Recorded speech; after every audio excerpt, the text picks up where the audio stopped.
Okay. Wow. Wow. Let's get started. Toy Story 4, the best movie of the year. Yes, it is. By far the best movie of this year. Why? But why is that? Well, it brings back characters that we know and love, and honestly, I can't speak for everybody, but I kind of wanted to see them back. I kind of wanted to see what they were doing, and they give the characters stuff that is great for them to do. Hell, Woody's being funny, Bo Peep's being funny, Buzz is being funny. Everybody is just like being so like goofy and funny and over the top. It kind of reminds me of the first Toy Story. Like if you remember the first Toy Story and even the second one, they kind of had a more goofy feel. Like with Toy Story 3, I like that one, but it's my least favorite of all these movies. It's my least favorite because it's too dramatic. Even the first two weren't really that dramatic. The second one, it had its moments, obviously, but they were comedies. They were comedies and adventure films. They were comedy / adventure films. They weren't really dramas. They had dramatic moments. Like for instance, in the first Toy Story movie, when Buzz tries to fly and he falls straight to the ground, he kind of gets a wake-up call from life in a way, telling you, hey, you're a toy, you're not a space ranger. So I get that. And even in the second film, you kind of have those moments of where you find out about Jesse's future owner, Jesse's previous owner or whatever. What's her name? What's the name of the girl's, Emily. Her name is Emily. Yeah. So maybe you had the little Emily song. Then, When I Used to Love You, I think that's what it's called. But, or Used to Love Me? Yeah, Used to Love Me. Yeah, you had moments like that, but those movies weren't really dramatic. With Toy Story 3, I felt like it was really dramatic. Like even once it never had a comedy feel to it. Like it's just throwing out straight jokes. It kind of more or less had a more serious feel, and that's probably why I didn't like it as much. I still liked it. I still liked Lotso. I still liked pretty much everything about it. It just was always my least favorite by far of that whole trilogy. Now that Toy Story 4 has came out, it's like my least favorite by far of the whole series, because Toy Story 4 is probably my second or third favorite. I gotta look at the first two again. I still might think Toy Story 2 might be my favorite. I'm not sure. It might be Toy Story 2, but I gotta go through it. I gotta look at them again to make sure. But for now, let's just talk about this one. This movie has no I couldn't even find any flaws or any scenes I was just mad at. You know what I mean? Trust me, I was looking look, let me find something in there really, every scene in that movie kind of makes sense. Woody kind of starts off, it shows how they lost Bo Peep, and it's kind of a lot of people were saying it was sad. It wasn't for me. It was just kind of there. I was just kind of there. Actually, at first, I was like, if this is what they're going to do, just trying to make this whole movie sad just for the sake of making it sad, like, oh, you were reuniting characters. Come on, kids, cry with us. I'm like, nah, I'm not with that. I'm not with that Up stuff or that Coco mess. Like, hey, people could like those movies. I'm not with that. I mean, not just me. I just like movies that if they make you cry, make you laugh, doesn't matter as long as it just feels genuine. As long as you're not trying to just push a moment on us. And I kind of felt that first scene was like, I didn't care how they lost Bo Peep. I'm like, I could care less. Like when they showed that, I was like, oh, they're already doing this moment. I couldn't feel nothing. Because the movie had just started. I couldn't really process the characters and everybody getting back together. And I'm like, okay, but I didn't hate the moment. I'm just saying, when a lot of people say that first beginning scene is going to bring tears to your eyes, it didn't for me. But hey, for other people, I can't say. So it really kind of starts to pick up when Bonnie is going to play with her toys, but the one toy she doesn't want to play with, well, it's a lot of toys, but the one main toy that she wants to play with is Woody. She takes his little sheriff badge off and gives it to Jesse and just throws him right in the closet. And all these other toys that have been left in the closet for, months, I guess, they're like, man, you're like collecting dust bunnies and shit on you. You're like, you got dust on you, man. Like, what's wrong? She's not playing with you anymore. And, that was kind of cool. I was like, wait, Woody is finally not being played with. And it's not the Andy way where just a cooler toy came in. Nah, it's just that, like, she just doesn't feel like playing with Woody. You know, it's not that she probably doesn't like the toy. She just doesn't feel like playing with Woody. And it's just kids' minds. It's how kids' minds work. Like, look at this toy. I don't want to play with that toy. I'd rather play with these toys. Not that this toy is ugly or anything. I just didn't pop up in my head to play with that toy. Nothing in my head gave me an idea to play with that toy. And I like that. So Woody, you kind of see him, he's kind of different in this film, but it fits his character. He's still trying to run everything, but everybody's kind of looking at Woody like, Woody, you good? Are you good? You know, chill. You know, just chill, Woody. You know, even, I don't know what the new toy is, but she was really funny. She was like the little sack doll, and she's like, Woody, come on, I'm terrorizing everybody. Back off. Like, that was all funny. That was all funny, but I like how she was kind of giving him the message in the movie already of like, you know, Bonnie's not Andy, you know, like, she's not gonna, you know, play with you like that. She doesn't need help in school. But, you know, Woody just loves kids, or more or less he loves Andy.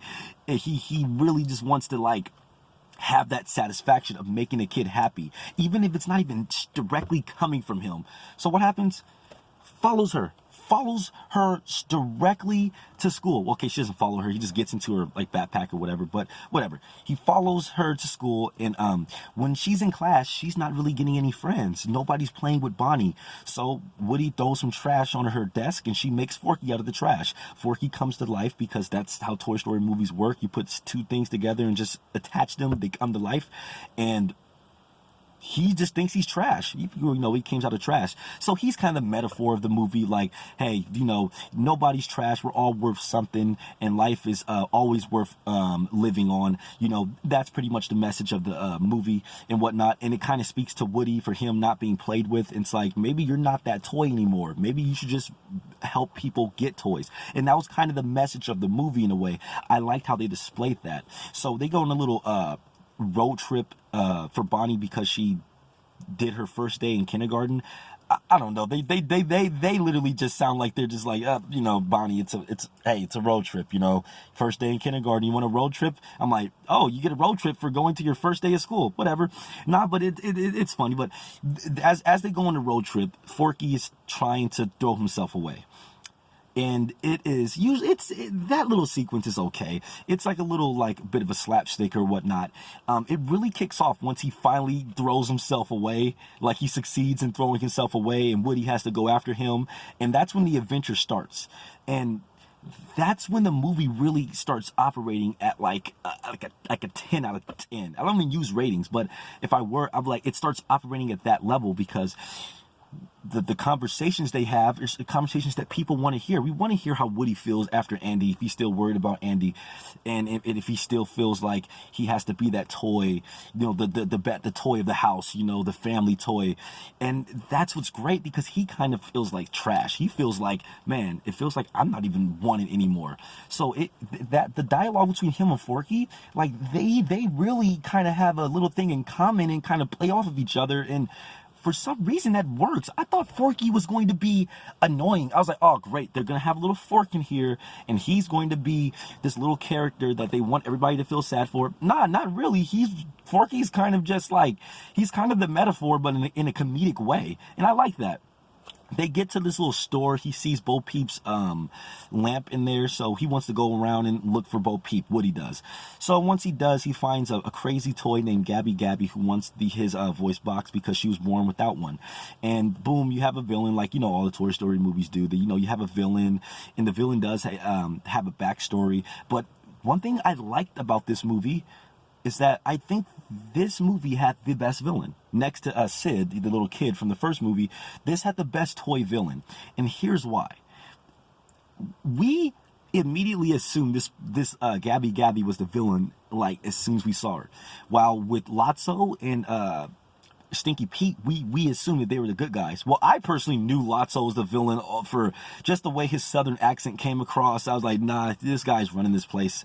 Like, it's obvious. But with Stinky Pete, he really seemed genuinely nice and like he wanted to help Woody. So it's all like surprising when you watch Toy Story 2 when he just like, screw this. You're getting in the box or you're not going anywhere. You're getting in the box right now or with pieces. That's cool. That's cool. With this one, it's like we assume this person's the villain, even with the backstory, we're still like, oh, screw her.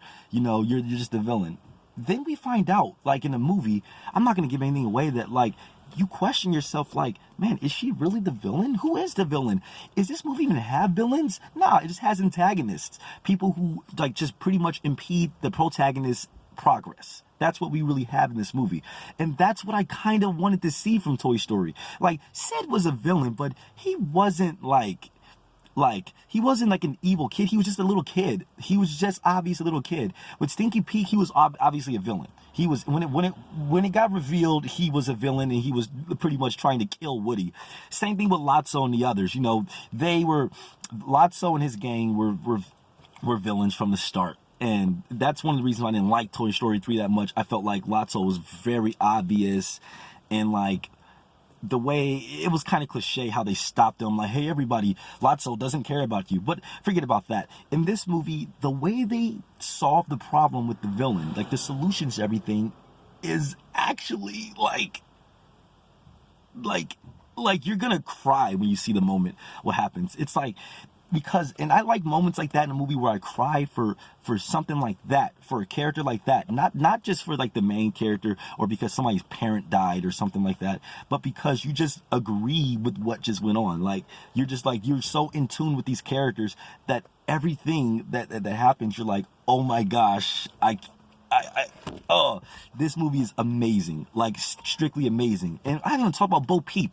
Bo Peep is so great because she's not the bland Bo Peep. And look, here's the thing, I like the old school Bo Peep. I like old school Bo Peep and Woody and Buzz and all them. I love old school Bo Peep. But you gotta admit, she was bland. She was really bland. She was just kind of, hey, cowboy. And this one, they still got that same little sexy Bo Peep in there. But now she's like, don't mess with me. Don't mess with my sheep. I'm going to mess you up.